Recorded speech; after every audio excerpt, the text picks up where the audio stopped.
Charter schools are an effort to kill teachers' unions and shortcut funding for public education. Now a new report is out, published by the Center for Popular Democracy and Integrity in Education.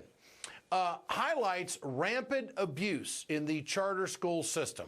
That would be rampant abuse in the charter school system. We all on the same page now? How about over $100 million of taxpayer money has been lost to waste and fraud in not one, but 15 states alone? Charter schools are a business with one bottom line. It's the money. We're not talking about educating children unless we mean all of our children, right? Charter schools can pick and choose their students, leaving other children by the wayside. Now, the documented fraud found in this study underscores the institutional failure.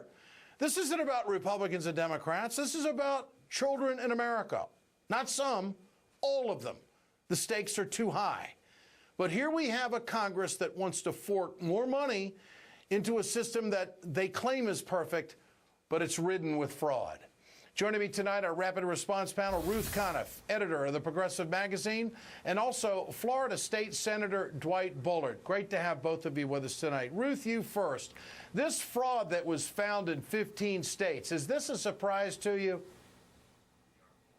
Well, not really, Ed. I mean, I think that we've seen one report after another talking about how charter schools, which are not regulated and supervised the same way that regular public schools are, find a way to extract money. And there's something fundamentally wrong with saying that, as Boehner said, competition is the answer. If public schools are underfunded, and there really is a direct link between both the poverty of their student populations and the underfunding of the schools and their performance on standardized tests, that the answer is to bring in a business that looks at these poor kids and says, how can I make money off this situation? And so here you see the most extreme examples. You see, even in the nonprofit charter world, you see people who are paying the heads of these organizations as more than the President of the United States, and then they're running off with public funds to do things like going on a shopping spree. But even short of that, there's something wrong with trying to serve poor kids with a cheaper product that allows you to extract money to take home instead of pouring more resources into those schools and those kids. And Ruth, there's no doubt, whatever there's a chance for a dollar to be made, somebody's going to get the short end of the change. And this is not an equal playing field for every kid in America. I mean, charter schools aren't for everybody. And when you start taking resources away, where is this going? Because they're pushing a hard conservative agenda. Where is this going, Ruth?